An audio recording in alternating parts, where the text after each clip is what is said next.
Hal Kushner is great with dates. Chances are he won't forget June 4th, 2026. You can forgive him for wearing his lab coat to this Daytona Beach party held in his honor. After all, at 85 years old and after 60 years of practicing medicine, Dr. Kushner was retired. We just love each other. Looking around the room that night at the hugs, the smiles, the stories shared, you never would have guessed the journey that brought Hal Kushner to that moment, or the horror he endured during the Vietnam War, a horror that stole 5.5 years of his life as a prisoner of war, but never took his spirit.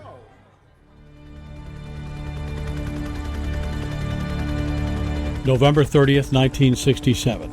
As a flight surgeon aboard a helicopter with 3 others, Hal ultimately would be the lone survivor when the copter crashed on that rainy night. Broken forearm, broken collarbone, he lost 7 teeth. 2 days later, Hal was captured by the Viet Cong. And the squad leader said in English, "Surrender, no kill. Surrender, no kill." And he put his arms up. And I put my right arm up, and my left arm was tied to my body, and he shot me with an American rifle, a carbine.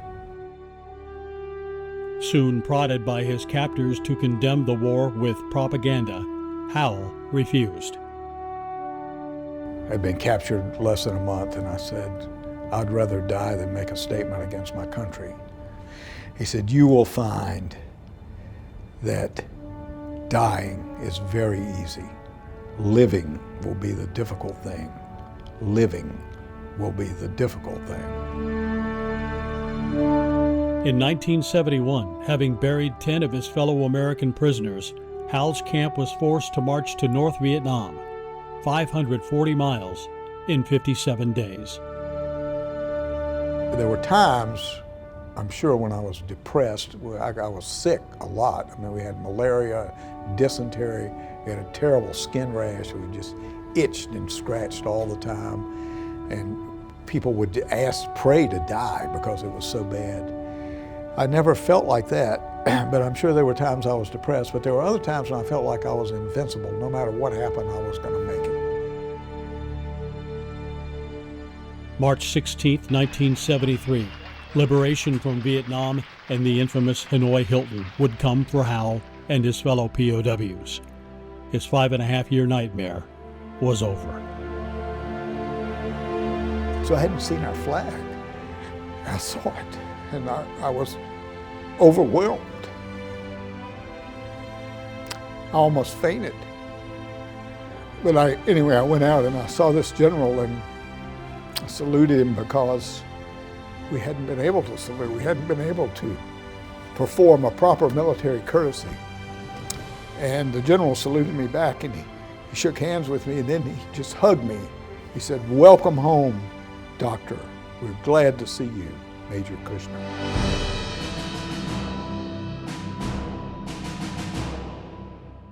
I left Hanoi on the 16th of March. I returned to American control. Indeed, the war never did take his spirit nor his unrelenting allegiance to his country. Affirmed a few years ago while speaking at a Memorial Day event in front of the Vietnam Wall Memorial in Washington, D.C. I have no bitterness at all. I feel fortunate. I'm proud and I'm honored that I could serve my country under the most difficult circumstances, and I returned with even more love and devotion for my and your exceptional America. A few days before Hal's retirement party, I asked him for a favor, asked him to find a quiet place in his home and record a short message about what this nation's upcoming 250th birthday means to him. Because after everything Hal has seen and everything he never stopped believing, his is a voice worth hearing.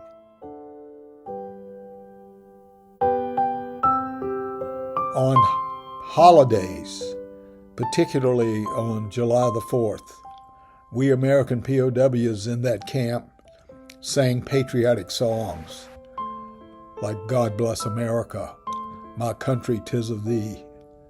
We sang them low so the Vietnamese could not hear us. And so the country, its birthday, its flag means so very much to me. When I hear the Star-Spangled Banner, or when I see a flag, a deep emotion envelops me. I get a chill in my spine, and tears come to my eyes. And so I am so grateful to our country and our flag, its emblem, that it's almost indescribable. Happy birthday, the United States of America, and to the republic for which it stands.